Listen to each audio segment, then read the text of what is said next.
ಸರಿ, ಜನವರಿ ತಿಂಗಳಲ್ಲಿ ಹುಟ್ಟಿರೋರ್ಗೆ ಜಾನ್ವರಿ ಮಂತಲ್ಲಿ ಇರೋರಿಗೆ 99% ಹೆಣ್ಮಕ್ಳಿಗೂ ಗಂಡು ಮಕ್ಳಿಗೂ ವ್ಯತ್ಯಾಸ ಇರುತ್ತೆ.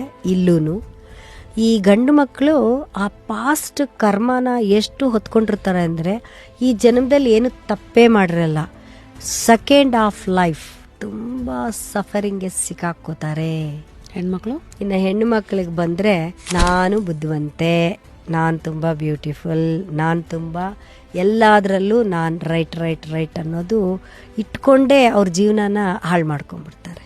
ಸರಿ, ಫೆಬ್ರವರಿ ಗಂಡು ಮಕ್ಕಳು ಅವರು ನೋಡೋಕ್ಕೆ ಹೊರಟು ಅಥವಾ ಏನೋ ಎಮೋಷನ್ಸೇ ಇಲ್ಲ ಅನ್ನೋ ಥರ ಇರ್ತಾರೆ, ಬಟ್ ಒಳಗಡೆಯಿಂದ ತುಂಬ ಎಮೋಷ್ನಲ್ ಪರ್ಸನ್ಸ್.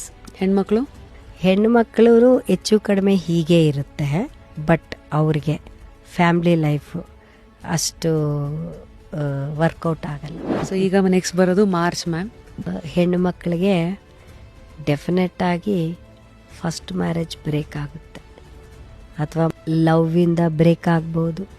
ನೆಕ್ಸ್ಟ್ ಗಂಡು ಮಕ್ಕಳದು ಸ್ವಲ್ಪ ಹಠ ಸ್ಟಾರ್ಟಿಂಗಲ್ಲಿ ಮಾತ್ರ ಇರ್ತಾರೆ, ಅಂದರೆ ಒಂದು 25ವರೆಗೂ ಸ್ವಲ್ಪ ಹಠ, ಗಲಾಟೆ, ಕಿರ್ಚಾಟ ಅದು ಇದು ಇರುತ್ತೆ. ಆಮೇಲೆ ತುಂಬ ಸಾಫ್ಟು, ಇಂಟೆಲಿಜೆಂಟು, ಸೈಲೆಂಟ್ ಆಗಿಬಿಡ್ತಾರೆ, ಏನು ಪ್ರಾಬ್ಲಮ್ ಇಲ್ಲ. ಫುಲ್ ವಿಡಿಯೋನ ನೋಡಿ ಆನ್ ರ್ಯಾಪಿಡ್ ರಾಶ್ಮೀಸ್ ಯೂಟ್ಯೂಬ್ ಚಾನಲ್.